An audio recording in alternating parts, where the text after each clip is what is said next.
Today is July 30th, 2022. My name is Paula Ayala, and I am interviewing Bryan Dimas for the Voces of Animation project, part of University of Texas Austin Voces Oral History Center, in partnership with the University of Texas at Arlington Department of Communications. We're at the offices of the Animation Guild, IATSE Local 839 in Burbank, California. Thank you, Bryan Dimas, for agreeing to this interview. Um, I'm going to just ask you to just state your name and your title, introduce yourself. Yeah, my name is Bryan Dimas. I'm the co-founder, co-director of Latinx in Animation. Okay. So we'll get started. What was it like growing up in Texas for you? So I was born and raised in Texas. I grew up in Houston, and growing up there was great because I had a lot of family. So I had a lot of family and cousins in Houston that grew up with me. So I would say pretty normal childhood in terms of like playing sports. I played a lot of sports growing up, and then loved watching TV and movies. Grew up watching shows like The Simpsons and King of the Hill and a lot of, shows, especially I think the 90s era of animation. Like I was like a 90s baby, so definitely grew up watching all of those shows. Yeah. And your parents or other members of your family, what did they do for a living? So my dad was an immigrant as well as my mom, and my dad worked as a pipe inspector at basically the port of Houston is in Houston, so it's one of the largest ports in the U.S. So he worked with a company that would inspect a lot of materials that were, imported into the U.S. So he just recently retired, so he was there for almost 30 years, for a very long time. And my mom has worked a lot of different jobs. She's worked at a bookstore. She's worked at a preschool. She's has cleaned houses. So just a lot of different jobs to kind of also keep busy and make ends meet. Yeah. And you said you and your family, you like to watch TV together, and some of your favorite shows are The Simpsons, King of the Hill. Can you tell us a little bit, like what what drew you into those cartoons specifically? I think what was interesting, and especially growing up, is being first generation, and with having parents that are immigrants.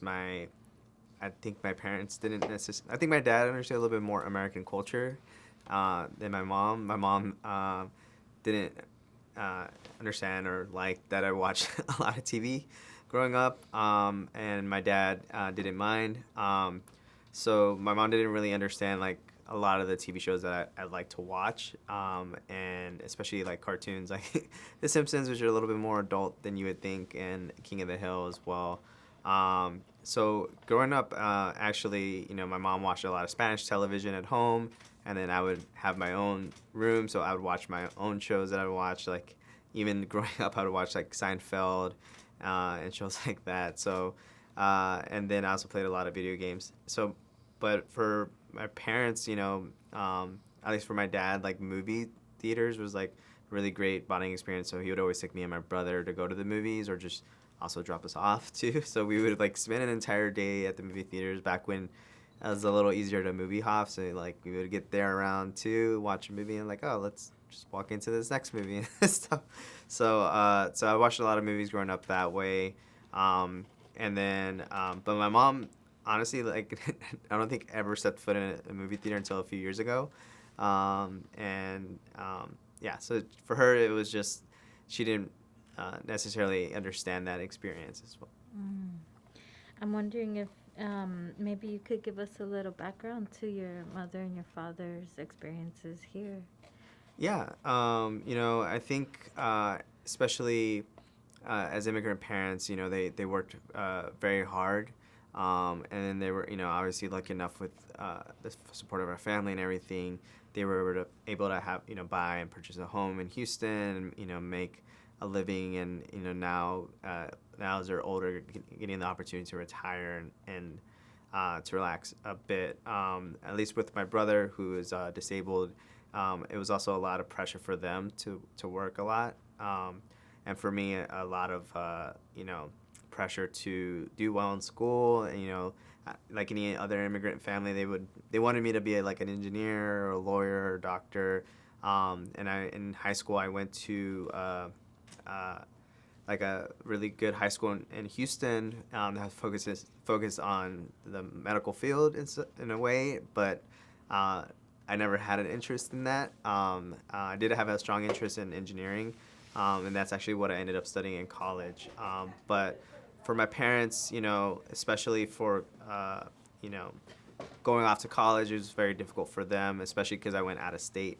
My mom really wanted me to stay in Houston or stay in Texas to study college. But for them, their experience was, I would say it wasn't easy because they had to work a lot and very hard. But they did the best with the circumstances that they had. It's not that we grew up with a lot of money, a middle class family.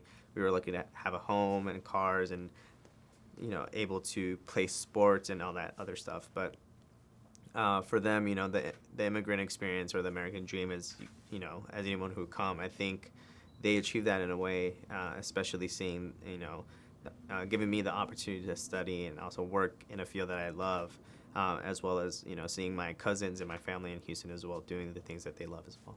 Right. Thank you.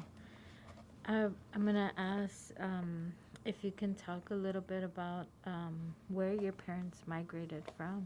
Yeah. So my mom, she immigrated from Mexico. So she's from Matehuala, which is a small town in Mexico. I think not a lot of people know where that's from unless you're from Houston. And actually, it tends to be a lot of people from that area. But it's a small town. And she came to the U.S. pretty young, like in her 20s.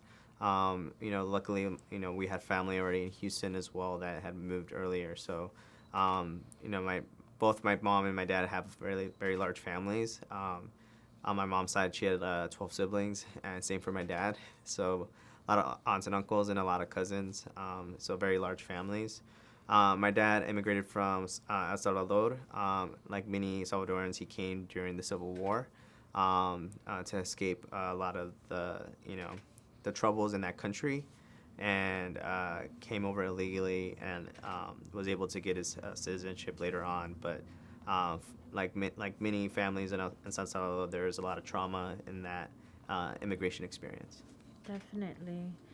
And I'm really glad that you highlighted your experience with your dad and connecting through film and how he was able to understand like your need to watch shows like as I don't want to say inappropriate but very developed for a young age, The Simpsons, the type of social commentary that's made on there, King of the Hill, the type of very politicized social commentary made in these cartoons. And I'm just wondering like what if maybe you can talk about like what do you think that was that made your dad understand that need from you, and maybe his experience back in El Salvador, to also understand like right theater, things like a movie theater that we wouldn't typically think are accessible in countries in El Salvador, but right. Yeah. Well, at least for my dad, for him, like, he would go to the movies, and I think mostly like outdoor movies with his brother. So like he liked going to the movies that way, especially with his brother. So his brother was also just loved movies in general too. And then I think also what helped is my dad also loved music too. So he was a huge Beatles fan, a huge Michael Jackson fan, Bon Jovi, Queen and ABBA, like all those very famous bands during the 80s and 70s as he was growing up.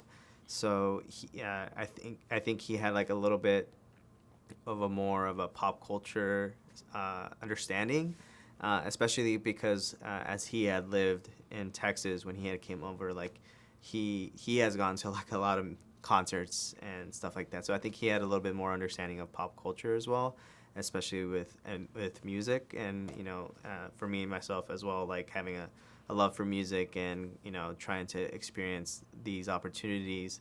I think that's kind of where that connection came from. And then and again, for my dad, like his English isn't his best either. So especially now with a lot of these movies that have like big cinematic universes and stuff, like whenever we go or we take my brother, you know, he probably he doesn't understand the newest plot of Spider-Man because you have to watch like 12 other films to understand these other characters. But for him, I think it's just more the fun and the spectacle. Mm. And I want to ask about your mother as well. But just backtrack. You said your father used to go to the movies with his brother in San Salvador? Yeah, like outdoor movies or whenever they would have an opportunity to watch movies on TV and stuff like that. So that's how I think he experienced these big movies as well. Yeah. But I think for them, especially in that country back then, like a lot of the movies that would come through would just be like bigger movies and stuff, and sometimes not even dubbed or translated, well. Mm. And do you know if your mother's experience in San Luis Potosí was it just differing completely from that or No, I just think it's just different values, I mean, my mom, obviously growing up in the U.S. would watch TV like any typical household would have like Univision and Telemundo. And then watching some of the classic movies that they would play on TV in Mexico. Yeah. But for her, she just, I think she just didn't really care about it that much, which is why she just didn't understand. Yeah, that's really interesting. I'm gonna ask you a little bit about like your early media experiences. Yeah. And what type of movies or genres and films like have you and your family mostly been geared towards? I mean, obviously for me, animation was growing up, especially for TV and the big movies. As a 90s kid, especially with like the golden era of like Disney movies in those 90s, like I definitely loved watching those movies, especially like Tarzan, and a lot of those other classic Disney movies that were huge at the time. Like I definitely, especially like when growing up in Texas, or at least growing up in the 90s, I remember going like whenever a big movie would come out, you would go to McDonald's or like a Burger King just so you could collect the toys and stuff like that. So for me, like that was like a big influence, and especially I like had a strong love for horror as well. So I loved horror movies. Like me and my cousins and my brother, we would always like stay up late watching the latest like horror movies or slasher films, especially stuff that probably wasn't like appropriate for my age. But like horror was a huge thing, and then I loved a lot of the classic movies as well. As I got, as I was a teenager, I really got into movies from Spielberg, like Indiana Jones and James Bond and those classic films as well. So for me, it's always been a love for like horror and like action and adventure, and just great filmmakers as well. Like big fans of Guillermo del Toro and Alfonso Cuarón and those films. As I like matured, like understand a lot of those themes in those films. But for me, like the horror genre is still like my favorite as well, especially if there's like a new horror movie coming out. I'm always gonna try to watch it in a theater to kind of get that full experience. Yeah. What about animation, cartoons? Is there something specific as well? For animation, it's kind of funny because again, back to the 90s era, I also loved Batman. You know, I'm a huge Batman fan as well. So Batman the animated series, and a lot of ironically like Looney Tunes. And it's kind of funny to say because also work full time at Warner Brothers Animation, and those classic characters, and I see them all over The Office and stuff. But like, definitely have a strong love for those characters and that entire universe. So, you know, I think for animation, the biggest thing for me was just how limitless that possibility was. You know, I think of like Batman, The Mask of the Phantasm, or like Titan AE, like those classic 2D animated films that were so great. And then obviously like as a young kid, like 95, in that late 90s, you have like Toy Story and Pixar, and the CG movies come out. Like those were very like transformative to kind of see. And the funny thing though is, although I had a strong love for these movies, I never like contemplated having a career in filmmaking or animation. Again, being away from Hollywood and LA, like, you know, in Houston, there's not really an industry or a scene of filmmaking. Like you do a little bit have that in Austin, you know, especially with filmmakers like Robert Rodriguez coming around, and Wes Anderson, and Richard Linklater, like making those movies. But for me, I was like far too young to understand that yet. So for me, it was more like thinking about like, okay, well, I have to do well in school, I have to go to college, I have to do this, I have to study engineering. But I never contemplated animation or filmmaking, and I never connected the dots that like there's hundreds of people that worked on these movies, and they all had different types of jobs. It never occurred to me that I could be one of those people until I had gone to college. Yeah, that's definitely yeah, that overlap between your engineering experience and the film, TV and theater. How were you able to like navigate those two or blend, you know? Yeah, you know, well, when I went to college, you know, I was only a single major at the time. I was just studying engineering, and again, I would always hang out with friends and the people that you would connect with. And one of my friends, who's still a really good friend now, she also works in animation here in Los Angeles. But she had told me, you know, I was a freshman and she was a senior. She told me, you really love films, you really know so much about movies, like why aren't you studying filmmaking or about films? And in my head, I was like, well, one, I think my parents would kill me if I was only studying that. But then, you know, out of curiosity and fun, I took an intro to film history class, and then I loved it. And doing a little bit more research at my university, I found out that I could be a double major. So there was an opportunity to study animation, film, and also engineering. There was like a double major I could do. I would just have to do an extra year in college, but I think that really changed how I viewed it, and then I just went for it. I switched my engineering major to kind of make more sense with animation or filmmaking in general.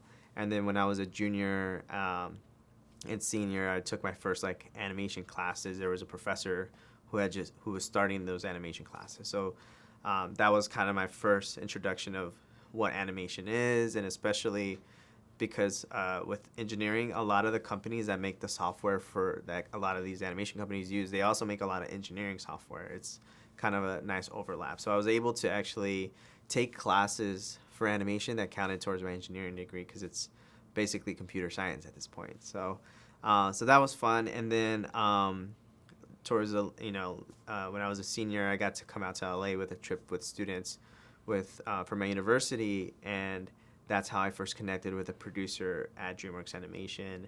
And kind of similar for her, like, you know, she wasn't from LA and didn't know anyone that worked in the industry, and back then you just kind of had to move out here and kind of hope for the best. And she managed to start off at the studio like early on at DreamWorks when they were still making like Prince of Egypt and Road to El Dorado, and has been there for more than 20 years. Wow, yeah. And back to your experience in college, what would you say the approaches in training were there? And how did they teach aspiring animators and creatives? I think the hurdle, at least for my university, was that Indiana isn't especially known for having a strong history in uh, filmmaking.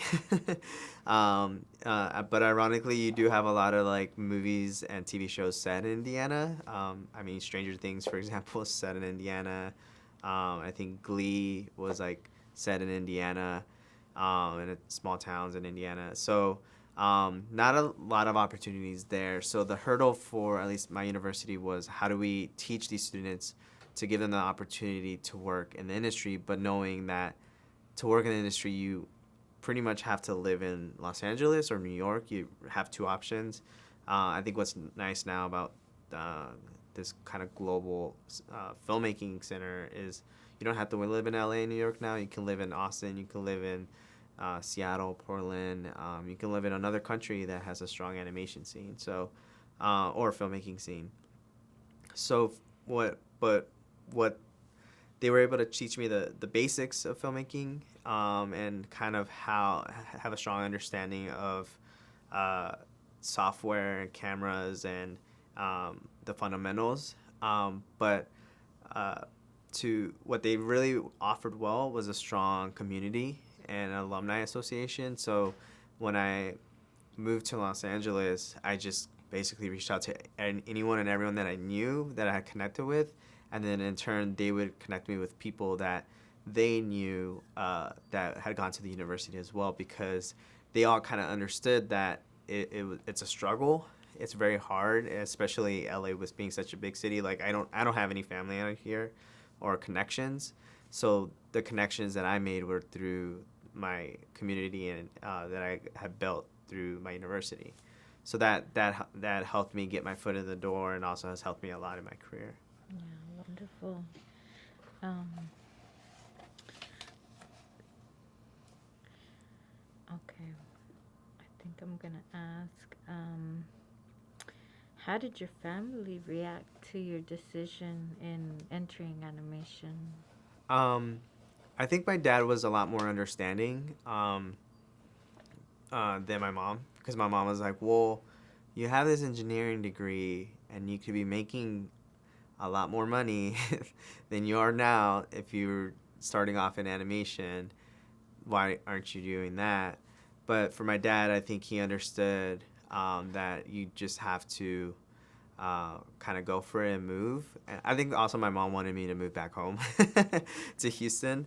But I just kind of knew that I just had to try and go for it and make that opportunity for myself. And so I think initially my mom didn't understand and didn't like that I was like living in LA and like starting off like at the bottom of the ladder in terms of jobs, like for production assistant. But my dad just kind of knew that, it's a struggle. But I think now, 7 years later, my mom definitely has an appreciation for it, especially knowing that I've had the opportunity to work with like great filmmakers and great people. Having the opportunity to work on a show that Guillermo del Toro was the executive producer for, or now also working for Latino Film Institute through Latinx Animation, where Mr. Edward James Olmos, was the founder of this nonprofit organization. So, and then also now just having a great community of not just animation people, but of Latinos in the industry as well. I think my mom and my dad definitely appreciate it now. And then it's also funny to see now because like my family and also back home in Houston and Texas, like I don't have any other family that works in animation or entertainment either. So for them, whenever, I had to explain to them what my job was, they were like, oh, there's Bryan, he's an animator at Disney. And I was like, no, I'm a production coordinator at DreamWorks. I can't draw, like I can't animate, that's not my job. But everyone who doesn't understand how the industry works just assumes like, oh, he works in animation, so he can draw, he's an animator, he's an artist, and that's totally not the case. Yeah.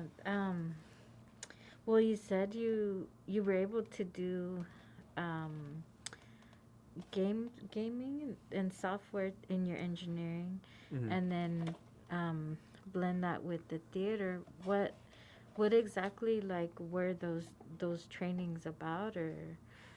Yeah, I think really with gaming and animation, they're very close. I guess you could say cousins. Like the industries are very different, Mm-hmm. but also very similar in a way. But I think with gaming and filmmaking is just in the last 15 years, you've seen an explosion of storytelling in gaming. So, I would say like a game that really changed how I viewed gaming or even interacted with gaming. I grew up. I was again '90s kid, so like Nintendo's 64, Sega, PlayStation like was the big thing, and I would play a lot of like action games, fighting games, and stuff like that. But um, as I got older, when I was taking my animation course in college, actually part of the class was we had to play. We had to choose one game, and we had to play it, and then also write a research paper about it. Basically, like understanding like what the experience of playing this game was, and I didn't have like a PlayStation, I think 3 at the time. So I chose a game because they had those gaming systems in school. That I chose a game that I heard a lot about but hadn't had the opportunity to play. So I played the game The Last of Us, and I was completely blown away by this game. And again, I love horror, so it's a horror game. It's like a zombie apocalypse essentially, but it's essentially a 20-hour game of an incredible story told, and then it really masquerades like, is this a game or is this like a movie? Like it really, it was a groundbreaking game at the time, and same for similar other games like Uncharted, like those series of games. It's the same company that made them. So for me, I like really understood like, oh wow, like gaming for me really changed how I interacted and how I like absorb games now. Like especially now, like I don't look for games that you just have to play online for hours and um, hours on end. I look for like, is this game gonna have like a really great story that I can play in 20 hours or 30 hours, because I don't have as much time anymore to play games as a kid. But I'm just looking for that experience. So I think that's kind of where my appreciation kind of came from, especially growing up, is playing these games that were for fun and having a strong understanding to like now experiencing going for these games that are going to offer the best experience, like as if going to a movie theater to experience an incredible movie for the first time. Right. Um, that's really interesting. Just considering what you're describing is like the emotional response you're having while playing this game, and it's making me think about you're really involved with Latino film and Latinx in animation. um, I'm thinking about like the relationship of like these experiences in the virtual world, in the gaming world, and your experience as a racialized person, a Latinx racialized um, person. How does that interpret itself while in the game, and what does the game offer? What does it offer as far as like an emotional response, or like a memory that you that it can take you to, or even a desire that you want? Well, I would say like for games, it just really gave the opportunity to experience something different. Again, like for at least for my parents, um, immigrant family that that was like more middle class. We didn't really necessarily have a lot of the opportunities to travel. I actually had never gone outside of the country other than to go to Mexico and El Salvador to visit family. It's not like we had the means to like, oh, let's take a trip to Hawaii or let's take a trip to Europe, and uh, I didn't have those specific opportunities until I was like older and was able to do it, myself. But at least with games, I think it was just like an experience to experience something different in another world, and explore another world. Um, especially even now, like when I'm playing video games, I'm just looking for uh, like same with films, like just looking for great stories and just a great experience and to as the consumer, I guess you could say. Mm-hmm. Is it a story you're creating, like while in the game? No, it's just experiencing the story as the character. It's very interesting because everyone has a different experience of even experiencing a film or a game itself. But it's kind of hard to describe. But it's also the challenge too. There's challenging games can be really fun as well, but they can also ruin an experience. I would say too. But yeah. Yeah.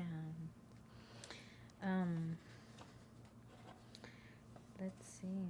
I, I guess we'll start with how you entered the field and um, how did you get your. Well, you did talk about that, about building a network. But what was it like in your early days when you made the move to Los Angeles and you got into the field? Um, how did you experience that as a Latino?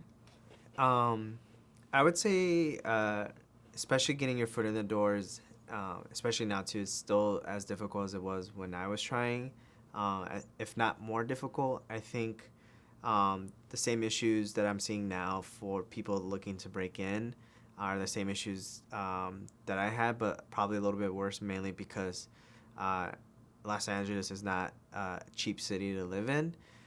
So especially if you're not from LA, if you don't have family out here, if you're like someone like myself who has to move out here with no family or connections and not necessarily like the financial stability of your parents to help you as well, is extremely difficult, especially because there's not a guarantee of a job. It's not like I got the jobs, I'm moving to LA. When you're trying to get a job as a production assistant in a studio, it's like, do you live here? Oh, you don't live here? Well, we want someone who lives here because we need them to start like immediately. So that's kind of like the difficulty. So I would say a lot of the challenge that I had myself was one, like I saved up money, like at least I'd say like I was a teacher for a year, so I saved up as much money as possible. So I had about $10,000 that I saved up because I knew, especially talking with people, that it was going to be hard and it takes time to get a job.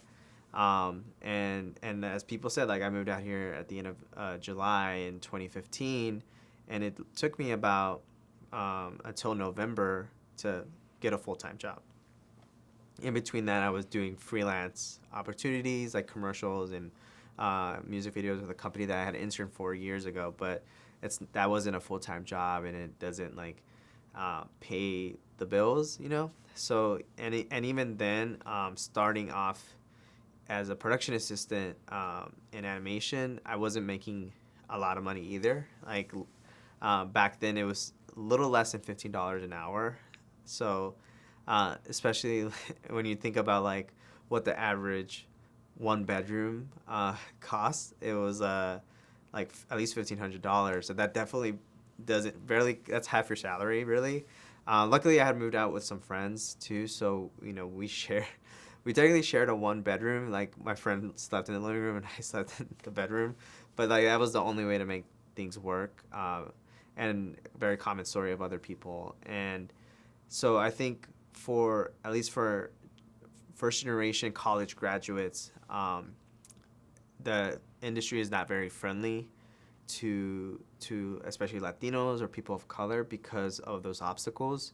Like if you look at any other industry, especially you can even talk about like tech or engineering industries, like a lot of those companies like, oh, we want you to work here, we'll pay off your student loans, or we'll pay for you to go get a master's degree in a specific thing. Like you don't have those opportunities in entertainment at all.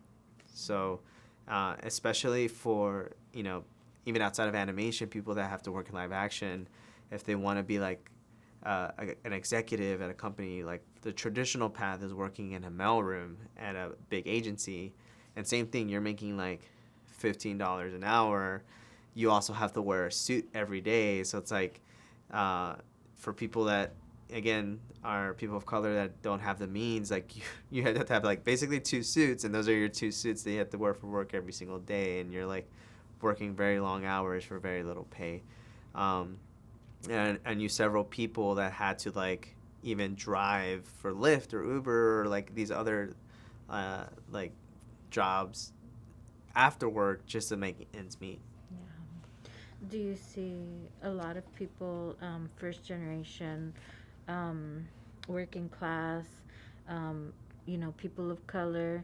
Do you see a lot of people just dropping out of the field because of the industry's like unfriendliness too?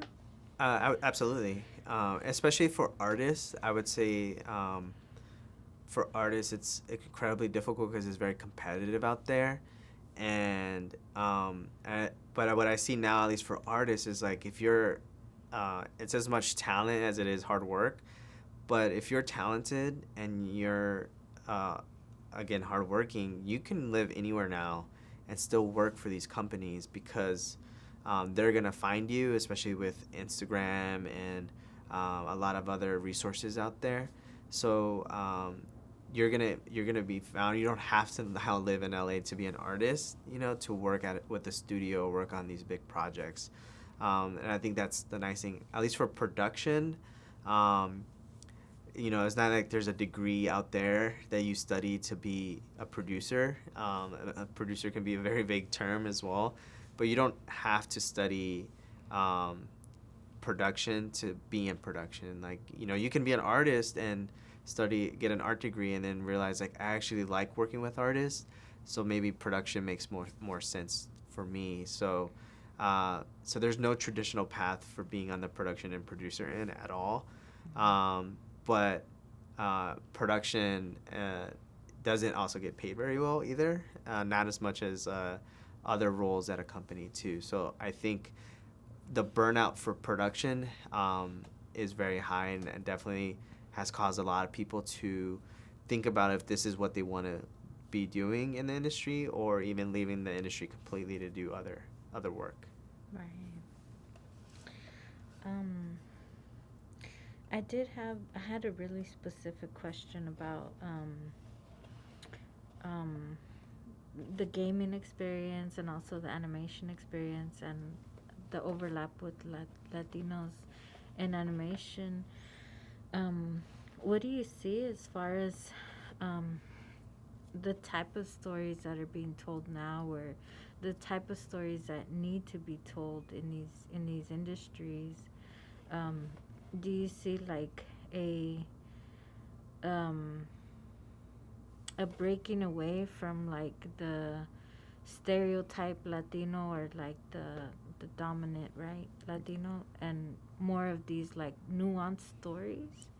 Yeah, absolutely. I would say, at least I'll start with gaming first. Just at least as a consumer, like you don't see a lot of Latinos in charge of those stories. So I think at least in the next decade, it would be really nice to see those stories being told from the perspective of a person of color.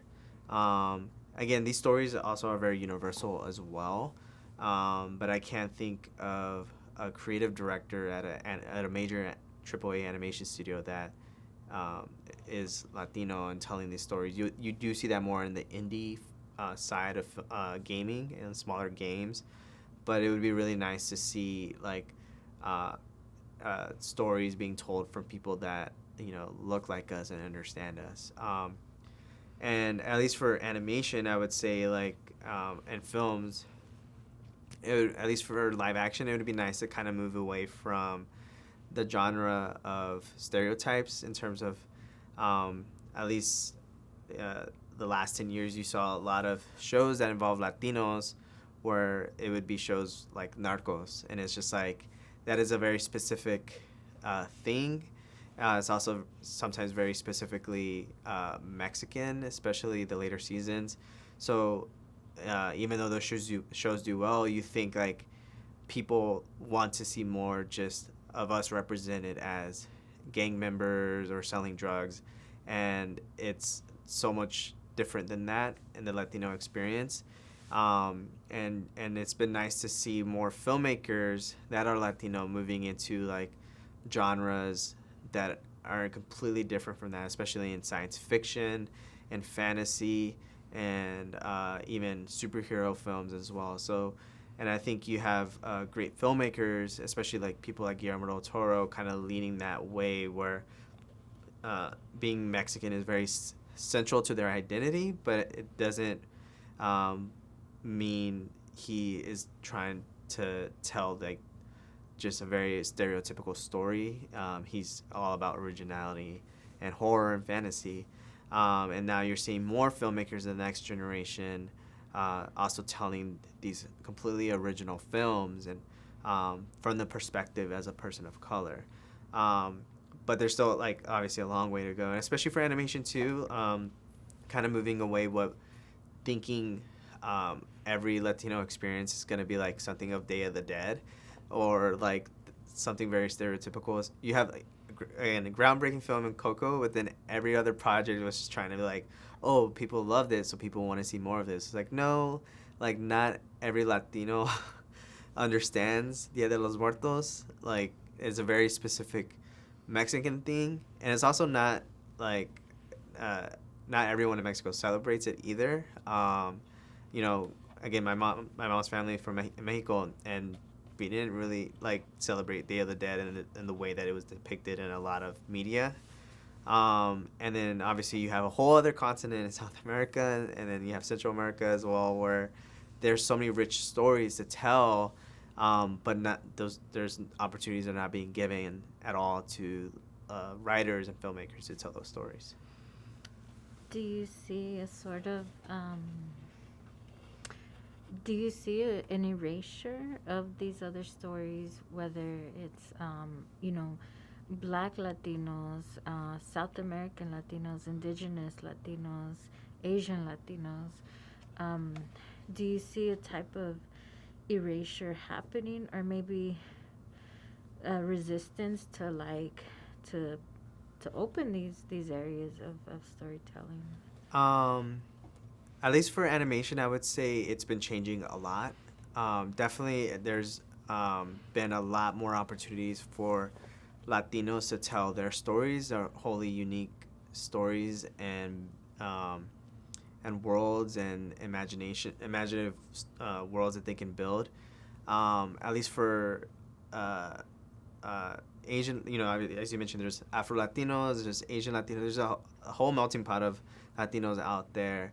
And it's been nice to see, like, this generation, I would say in the past 15 years, really being given the opportunity to run shows, to create shows, to direct movies. Just looking at the last 5 years, you've had, like, groundbreaking films from like, Phil Lord, who's Cuban-American, or last year with Encanto from another Latina who was telling a story that's, again, not a story you would expect to see, but set in Colombia, especially with a fantastical story. And then you have people working in different mediums, like Carlos Lopez Estrada, telling poetic live-action films, and also directing animated films and animated projects. And I think at least in the television landscape, you see a lot more writers and directors and some of the roles that lead into those, like animators and storyboard artists that are Latino, that are looking to tell their own stories as well. And you kind of see those in the shows that people enjoy. Mm-hmm. How about, would you be able to walk us through a typical work day or a work week? Yeah. Because I do work full time at Warner Brothers Animation. I'm an associate producer now. But I would say my job now is very different from how my typical job used to be at a different studio. So I guess I'll talk more about that, where it's very departmentalized in terms of what your role is. So my last job at at DreamWorks, I was a production coordinator in the modeling and art department. So your role really depends on what department you are that works on a film. There's production coordinators that work in the lighting department, and their job is completely different from the work that I'm doing as well.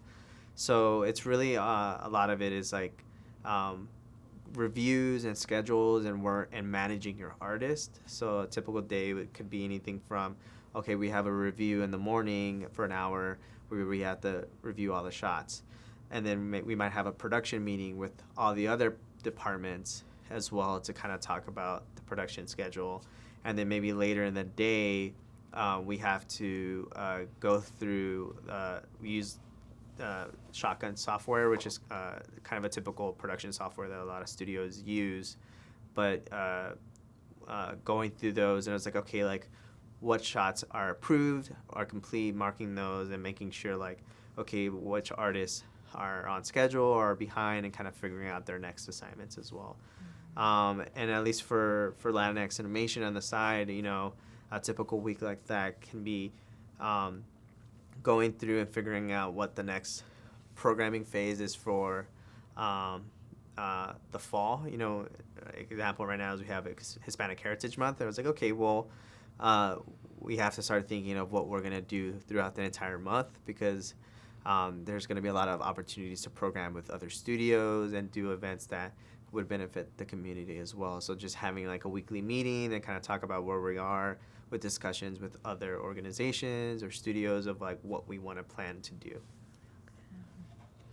I was gonna say if maybe we want to take a little intermission, like Sure. a break. Is that okay? So, what would you say are the most challenging parts of learning to do what you do, and why? At least for production and with, I guess, the trajectory of like hopefully being a producer one day, the biggest challenges and that you have to think about is just one, managing people. In production, you're there every day working closely with artists. You're working closely with other people in production, so it's really about building the right team, which, as you work with other experienced producers and production managers and line producers, the first thing that they're looking to do is building an efficient team, because animation takes a very long time to do anything. So a show before the first episode ever premieres can take 2 to 3 years to produce, or a movie can take anywhere from 4 to 6 years to make. So producers you're going to be building a team where people are going to be working with together for a very long time, and I think that's the biggest thing, is kind of learning the right personalities, the right strengths to build around teams and artists, and especially when you have to think about managing time and schedule, because it can be very stressful when you're under deadlines to finish materials to deliver, especially when you don't want to fall behind, because that means more money that you're wasting. So yeah.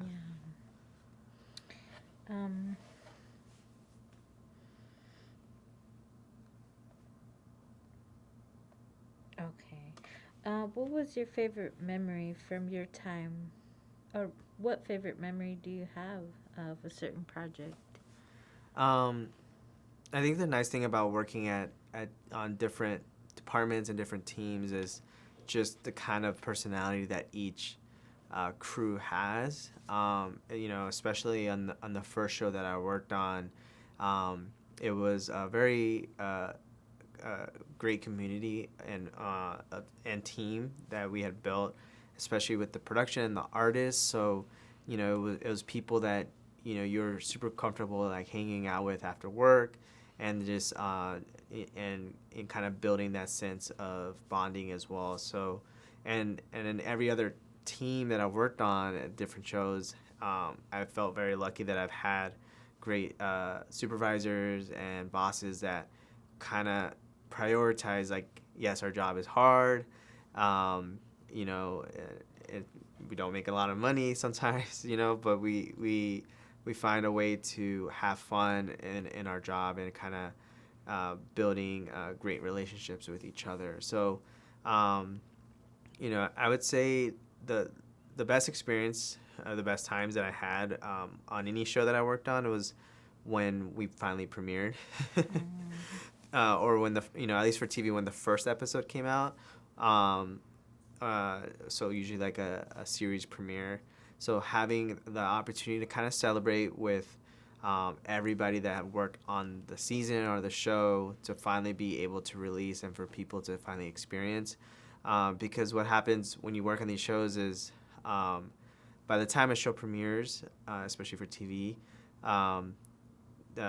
people aren't working on it anymore. Like people start rolling off in chunks. Usually the writers, then the artists, and then the post-production team is usually the last one to stay on because they're delivering the episodes. But people slowly start leaving a show before a show is ever released. So, but whenever you have a premiere party, it's finally the opportunity for everyone to get back together and kind of celebrate as a team, like the achievement of like completing and releasing a show or a movie as well. So I think those were always the best experience, especially at a studio of celebrating a premiere of a show. Can you tell us a little bit about the shows you worked on? Yeah, the first show I worked on was a 2D animated kid series called Home Adventures with Tip and O, which is a spin-off based off the movie Home that DreamWorks had made. So that one was a really fun show to work on, and my first time working on a 2D animated show. Then after that, I went over to a different show, Tales of Arcadia, which was, I guess, a television universe of shows created by Guillermo del Toro. So the first one being Troll Hunters, which I worked on a little bit on the last season, and then Three Below, which is the next series in that universe. And then that was the last TV show I worked on at DreamWorks, and then I went over to features and then worked on the movie Trolls World Tour for a few years, and then a little bit on Boss Baby 2, which was also movies that were based off of previous films at DreamWorks. And then those were great to work on. I worked in different departments in those as well. So as I mentioned earlier, like each experience was different whenever I moved from show to show because I worked in different departments. So, on the first show I worked in art. On the second, on Tales of Arcadia, I worked in story and editorial. Then in Trolls World Tour, I worked in Central, which is more working closely with the producers. And then I moved over to animation. And then on the last show, I worked on art and modeling. And then I moved over to Warner Brothers Animation, where I work in development now. So now, instead of working with large teams or a lot of artists, I work closely with the executives on all of our projects and development. And then, but what's really nice about the job is I get to work with artists from all over the world because I get to freelance artists. So that's been really nice. I don't necessarily have a crew and department, but I get to connect with a lot more people, which is really cool. Wow. You worked with Guillermo del Toro? Yeah, well, Okay. by worked with, it would be more like he was the executive producer. Mhm. And I guess what's typical in film is he comes to the office every day, because he's working on other projects. So executive producers are usually like involved, like very hands off on a show. At least for Guillermo, he's very hands off on day to day, but comes in like executive producers like him that are very high level come in like once a month and once every other month just to check in, but they're also reviewing everything as it comes in as well and just giving their notes and feedback. And do you think, are there more spaces for Latino and POC producers or people in the industry with established people, other established Latinos to work, or? That's an interesting question. I would say for I would say I wouldn't necessarily know because every filmmaker is very different. Usually, if you look at like how directors like to work, when they strike up a relationship with a producer that they have worked on a smaller project, then their next project they're probably going to work with that producer again because that producer understands how the director or the creative feels and how they work. So there's like a strong understanding. So I would say it just really depends. Um, but at least for Latino and people of color producers, um, at least for animation, it's very difficult to be a producer for anybody, at least, just because you have to have a lot of experience of how producing any project works. So at least when to be a producer in animation, you at least have to have at least a decade of experience, I would say. And if and producing a TV show is very different from producing a movie as well. So you don't necessarily see a lot of producers go from producing a TV show to producing a movie, even though it can be done, but it's just very different as well. And at least for Latino producers for animation, like I would say there's not many, but also because it is a changing industry, and there's still like people that are definitely in those positions that are after 10 to 15, 20 years of experience are finally getting that shot. So example of Yvette Merino, who was the producer of Encanto, the first Latina producer to win an Oscar for an animated film. But again, she had started at Disney for a very long time before landing that role. I would say at least for people of color to get in those positions, it's just the difficulty of moving up in the industry as well. So, one, the lack of promotions. As you kind of get more experience and look to get in those positions, there are less of those positions. So, like a movie only has one or two producers, maybe, or one to two line producers, and then one or two production managers. So, but that the teams can be very large. So, I would be nice to see at other studios more people of color moving into those roles as producers. What do you think has been kind of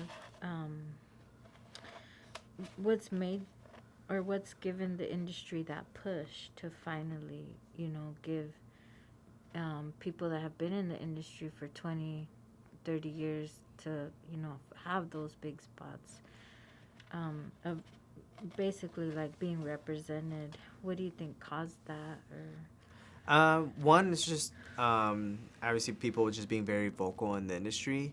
Organizations like National Hispanic Media Coalition, NALIP, and Latino Film Institute, especially in the who have been around for a very long time, constantly putting pressure on studios and industries to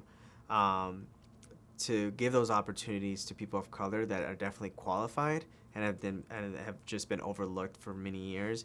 And I think it's also been the change of just the public in terms of demographics. So you're seeing, a more multicultural audience, at least in the U.S. So definitely, viewer habits have changed, like the kind of stories that people want to see, and so I think it's just mainly been kind of a more like a social awakening in a way, and people being very, very vocal. And then obviously, you have to take into account a lot of tragedies that have happened, at least in the U.S. for social upheaval, and people being very vocal and saying like that they're fed up and there has to be change. And I think you've seen that a lot in Hollywood, not just for animation, but on the live action end. I would say animation typically has been a little bit more inclusive. I mean, obviously we're here in the Animation Guild, and having a strong union like the Animation Guild that represents all the artists in animation, at least in LA, has done a lot of wonders for the type of creatives and people coming out of this industry. yeah, yeah, that I guess that leads me into my next question on like what are the possibilities that you see now, or maybe not even possibilities, like what are also kind of the risks in having this representation, and especially in big conglomerate type of studios. Do you see any risks there as far as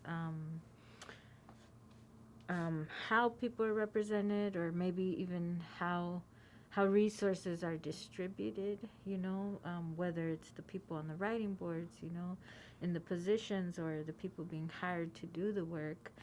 Um, is it, yeah, what kind of risk do you see there? Do you see like a possible like hijacking of stories, um, and not um, an equitable redistribution of resources, or do you think there's a real possibility through like unions or the guild or organizations to really make this push, you know? Um, I would say one, there's not really a risk to telling more inclusive stories, but I think there are a lot of risks to seeing seeing more mergers and more like bigger companies. Obviously, like right now you have a company like Disney that owns a lot of different studios, and then you see Comcast and NBC Universal that owns a lot of different studios, and then you have Warner Brothers Discovery, and then you have like Netflix, and then Sony. So like there's only now, before there used to be a lot more different studios, but with streaming there's a lot more hunger, and then there's a lot of other companies buying each other and becoming bigger. So I think the risk that you see with a lot of these bigger companies is less opportunities to for people of color to tell unique original stories, especially with streaming.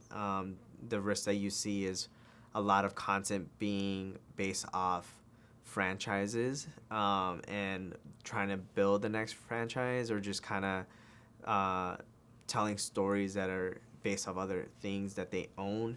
So I feel like the risk is there's a less opportunity to tell original stories out there, especially for streaming, when you're just trying to create the streaming service that offers the most content and the deepest library. Is like you kind of have to keep building that library. And at least for people of color, it's something that is a battle of having to give the opportunity to tell stories in this space.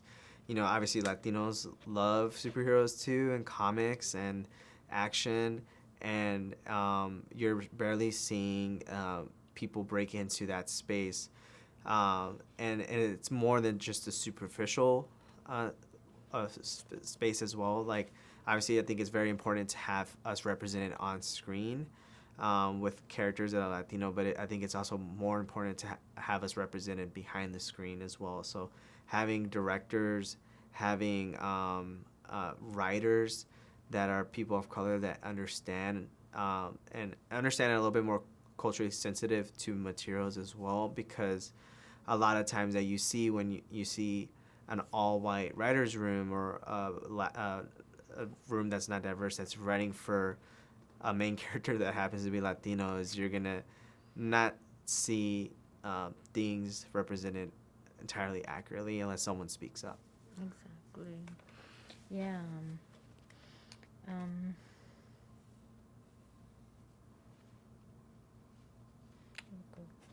um, how do you, how have you seen yourself change from the start of your career till now?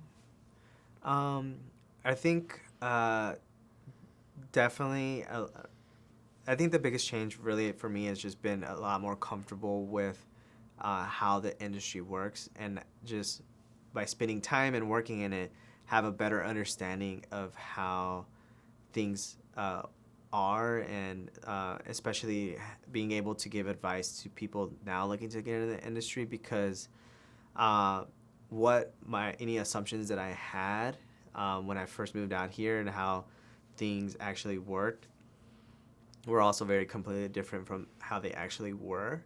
So I think for me is now, still early on into my career, I would say, is being a lot more comfortable with the landscape of what animation is. And for me is also now having a sense of community among the people that I've worked with on various projects, and also finding a community of Latinos as well in the industry that um, we all kind of have this shared bonding experience of the struggles that we've had to go through to be in this industry and work in this industry. And now as we all progress and elevate in our careers, like supporting each other and supporting the next generation as well. Um, what would you say is the current situation or status of Latinx creatives in animation? Um, I mean, at least for animation, it takes forever for anything to come out, as I mentioned. But I think you're seeing something very special happening, at least within the next decade. Last year we were doing a little bit of a study of like how many Latino directors and creatives have been directed major motion films, and before like 2015 you only had like a handful. Like obviously with Peanuts you had Bill Melendez, who was Mexican, and then for directors of animated projects you had just only a few more. You had Phil Lord, who I mentioned earlier, but Jorge R. Gutierrez of a major animated film, and that was almost it. and and now just in the last year you've seen that almost triple. Last year there was several releases where you had Latino directors or producers involved. So like you had Carlos Lopez Estrada, who directed a major Disney animated film. Then you had Charisse Castro Smith, who was a co-writer and co-director of a major Disney animated film. And before them, a few years ago, obviously you had Coco, where the Latino was the co-director and co-writer as well. And then again last year you had Octavio Rodriguez, who was a co-director of another major animated feature, and Francisco Ruiz Velasco, who was a co-director of the Tales of Arcadia movie that kind of capped off that entire universe. And it's nice to kind of see that change and wave. What I would like to see is, at least for Latinos or people of color, is to be either credited as sole directors of films or co-directors. Unfortunately, when you're a co-director, say for Encanto, like you don't get credited with the Oscar win, even though Charisse Castro Smith co-wrote and co-directed the film. So as you mentioned a little bit about Erasure, well, she doesn't get credited for the Oscar win, even though she co-wrote and co-directed the film. Same for Coco as well. Adrian Molina, again, doesn't get credited with winning the Oscar either, even though he was instrumental in the story of that film as well. So it'd be nice to see Latinos and people of color elevated to director instead of co-director in animation, which sometimes is looked as a little bit inferior to the position of director. Do you? I want to ask about Coco. It's like the controversial question. Yeah. But what is your thoughts on? Because it was trademarked by Disney, right? Like the Dia de los Muertos. They tried to, but they couldn't. They couldn't. Okay. Yeah. What are your thoughts on that? On, these, really, these practices that have long been, basically, people have faced racism for and are now like, being told by Latino directors they're not being credited for it.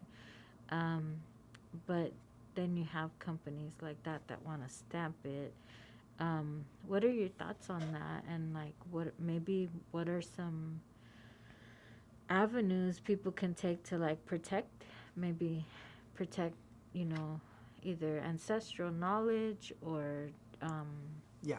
Mm-hmm. Um, I think for, one with trying to trademark, I guess, not even technically a real holiday or something that's based out of another country, like, you can't really trademark something like that. But I think for Latinos, um, it's just being really protective of your idea and not trying to settle and kind of giving up. I guess you say kind of giving up your baby in a way. I think a really good example of that is someone like Jorge Gutierrez, who was a writer, creator, and director of the Book of Life, which came out years before for Coco, and also has a strong theme of Dia de los Muertos in that film. But for someone like Jorge, being Mexican, growing up in Mexico on the border of the U.S. as well, is really taking into account like how important your identity and culture is, and that's always been something that's been very influential in his work, along with his wife Sandra. They've always been true to themselves, and they've also always tried not to settle their creative vision. The Book of Life started at a different studio, and instead of compromising his vision and his view of the story that he wanted to tell, Jorge left with his own project, and years later had the opportunity to make the Book of Life with Guillermo del Toro, who was an executive producer on that as well. So, and now that for him that's paid off because again, it was a very, very well made movie, very well received, and then for his follow-up project, he ended up making Maya and the Three, which came out last year. And again, when you look at that film, it's wholly, completely Jorge Gutierrez and from the mind of him, but also very steeped into the mythos and the culture of the Aztec and Mayan culture, and really not settling his creative vision of the story that he wanted to tell. And I think for him, it's also been something that he's gained in his experience of like how to work with big studios as well, because I think it's one thing to not settle your creative vision, but also working collaboratively with a lot of people, which is animation is all about as well. And he's the director for the Mayan. He's a creator and executive producer of Maya and the Three, yeah. Which again, if you look at the people that worked on that film, is very diverse, incredibly diverse crew. He had an Asian producer. One of the writers was also Mexican American. Some of the directors were people of color. They were Black and Asian. So although it was a very, I guess you could say, Mexican show in terms of the story that it was telling, it was also very diverse, because which just goes to show that these stories are wholly unique but also universal. So and it was a tremendous success on Netflix, on the platform as well. Yeah, it was a really beautiful one. It was a series, huh? Yeah, it was a limited series. Yeah, I liked it. We're gonna go into our closing thoughts, and I'm just gonna ask like one question from here. What would you like to see in the field in the coming years? And we'll close it with what advice would you give aspiring animators, writers, or producers? At least for animation, at least for Latinos, it would be really nice to see a lot more opportunities to offset, I guess you could say, just the tremendous hurdles and costs of working in the industry itself. It's not very easy, and I'm not necessarily sure what the solution is, but I think the industry of Hollywood has always been slow to change of how things work. So, I don't think it's fair to assume for people that are like moving out here in a car with a suitcase with no place to live and trying to make it as doable anymore. And especially for people of color, I think there has to be something that really encourages and really supports Latinos and fostering talent and creativity and culture. I think a lot of studios are tremendous and great at doing that in the first place, but I think kind of widening that gaze and that lens of like, okay, like what can we do more? Like how can we support these students more? And students that are graduating and coming into the industry, or people that didn't study animation or art and are looking to transition into the industry as well. At least with Latinx animation, you know, what our work and what we continue to try to do is how can we educate people the best that we can. Again, everybody's experience and is different, and there's no set path like you have to do this, this, and this to do this. Like you can be a storyboard artist without having to go to college and study art at all. It's just education, hard work, and networking, to be honest.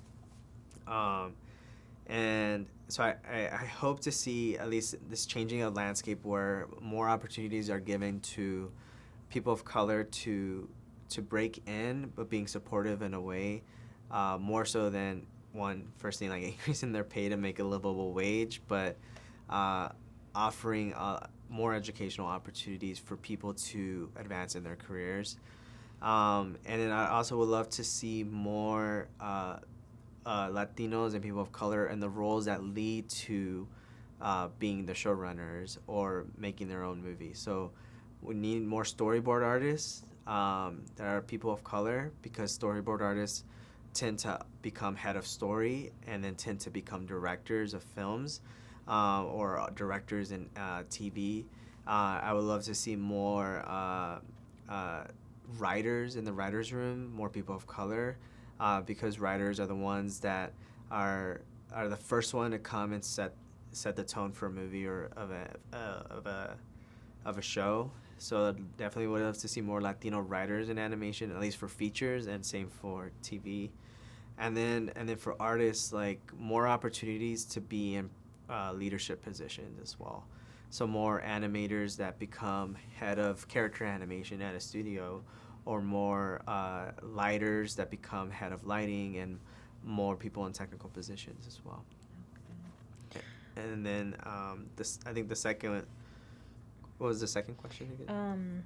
What advice would you give animators, writers, or producers? So I'll just say artists, because they kind of in animation. What's nice is you see a lot of artists that are writers, and a lot of they kind of do it all. I think a really great person right now, like, is a really great example is Vivian Medrano, who's kind of like gone and done it herself without any studio support, and created two groundbreaking web series that have an insane following. So I would say for artists, you don't have to go to college to work in animation, and I think maybe it's not fair to assume that you need to spend a lot of money to get a degree that who knows, you might not necessarily use in a way in your job in animation.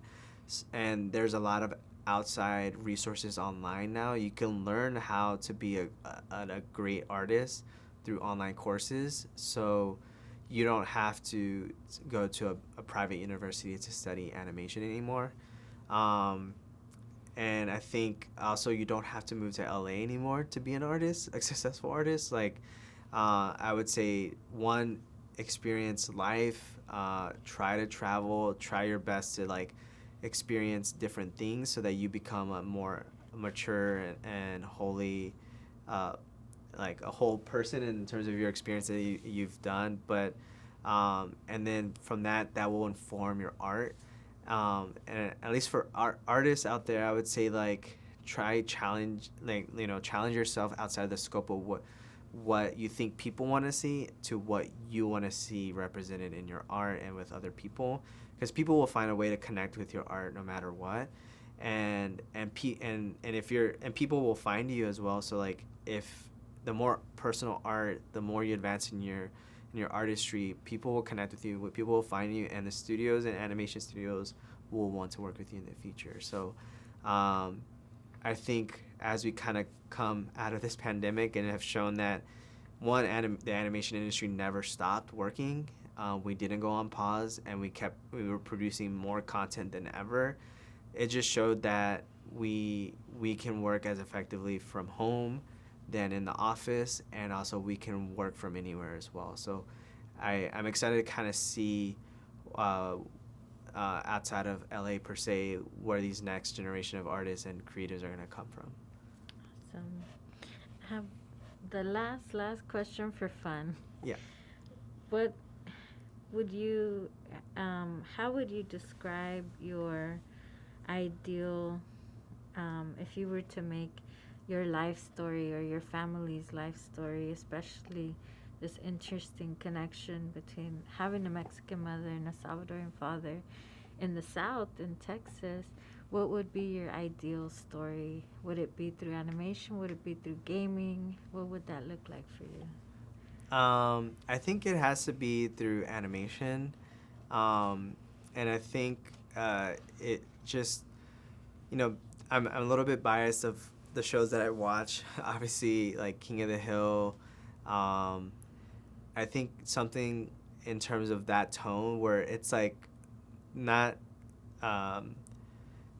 overly dramatic in terms of like I would say like YA shows like On My Block or that you've seen, but I would say like just something that just shows the community in a funny light and a unique way. And I think King of the Hill, though there weren't not many Latinos on that show, I think, but it just showed how universally fun that was, because it's just for someone that's a young Latino kid in Houston, able to connect and love that show in a way that was really ridiculous is I think is a way that I would hope someone can tell a story like this.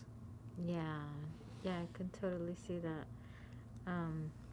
The mundane, like the everyday. Yeah, not everyone had to deal with gang experiences or like crazy like trauma like that, but just like the funny weird things that you see in any neighborhood that's semi-normal. No, that's really interesting. Well, thank you so much, Bryan. Yeah. And I think that's it. Thank you. Unless you have any closing thoughts or closing comments, last things you want to share? No, again, I would just like to say thanks to the opportunity to do this, and also for people that have supported this Latinx animation along its journey. Obviously, Magdiela Dumel, who co-founded the organization with me, and also the support of Edward James Olmos and Rafael Agustin from Latino Film Institute, who's helped us and guided us to grow and still be in a position where we can help our community 4 years later. So Definitely. No, thank you so much. It's been a pleasure. Thank you. Yay. Thank you too.